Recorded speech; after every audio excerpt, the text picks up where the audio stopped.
अफगानिस्तान पर, यहाँ पाकिस्तान भी चाहता था कि ये जो तनाज़ुन है मजीद ना बढ़े आगे।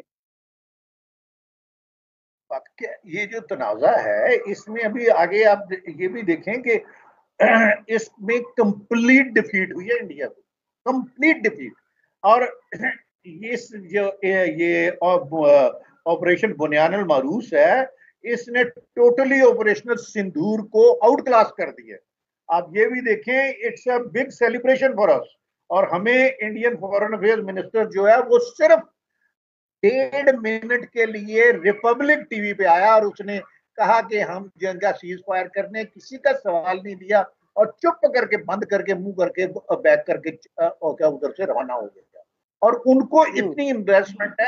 आप देखें आगे अब मोदी के साथ होता क्या है। आपको पता है मोदी अभी फ्रांस फ्लाई करके और उसको पाकिस्तान ने इजाजत दे दी कि पाकिस्तान के ऊपर से फ्लाई करके चला जाओ। ठीक है। अच्छा। अभी मेरे को लगता है कि मोदी के ज्यादा दिन इक़्तिदार में नहीं रहे। अव्वल तो बीजेपी जो भारतीय जनता पार्टी है खुद ही अपनी लीडरशिप चेंज कर लेगी, नहीं चेंज करेगी तो मैं आज आपको लिख कर बता रहा हूं कि इसको जो वोट ऑफ कॉन्फिडेंस हो जाएगा, इसके अपने जो एलायंस हैं इसको छोड़ जाएंगे। ठीक है। लो जी, ब्रेकिंग न्यूज जी, ओवरसीज पाकिस्तानियों सुन लो, कर्नल साहब ने बता दिया कि मोदी के दिन थोड़े रह गए हैं जी।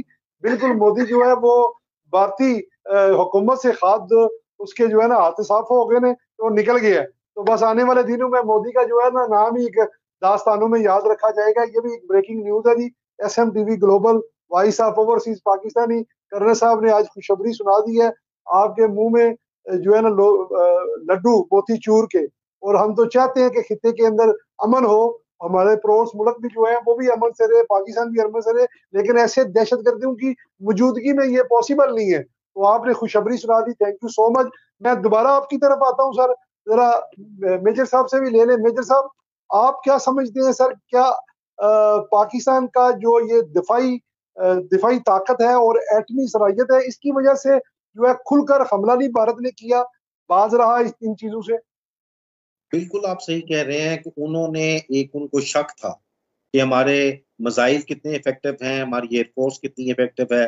And let me tell you, they were completely shocked.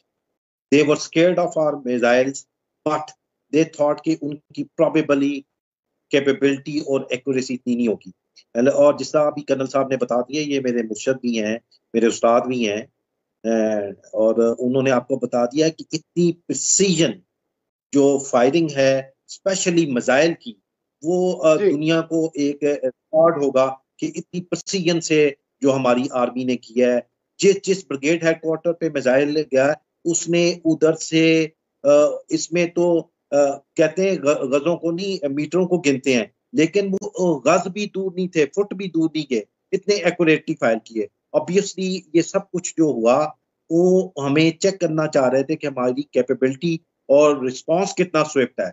और अल्लाह ताला की मेहरबानी से जो रिस्पांस में रिस्पांसिबिलिटी थी और एक्यूरेसी थी, इन तीनों ने ना सिर्फ इंडिया के लिए एक लेसन दिया है, but other आर्मीज of the world who knows about the arms warfare, tactical and strategical, they have also got shocked कि ये response so effective, so accurate, so timely and so deterrence वाला था। तो इसके लिए मैं ये कहता हूँ कि obviously ये सब जो हुआ है वो हमारे obviously जो हमारे पास मिसाइल सिस्टम है, जो हमारी न्यूक्लियर कैपेबिलिटी है, जो हमारी एयरफोर्स है, इनकी वजह से है।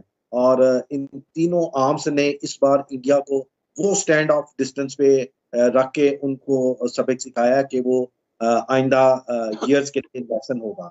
और हमारी नेवी भी, अगर हम उसका नाम ना लें तो बहुत नाइंसाफी होगी, उसने भी इतनी इफेक्टिवली समुंदर को कवर किया हुआ था कि वो समुंदर के अंदर कोई भी एक मिस एडवेंचर नहीं कर सके। तो ऑब्वियसली जब ये वर्ल्ड को भी वर्ल्ड की सुपर पावर्स और जो करता धरता है उनको पता लगा हमारे रिस्पांस का, तो उसके बाद उन्होंने अपना जो किरदार है अदा करना शुरू किया। उससे पहले वो भी साइलेंट थे।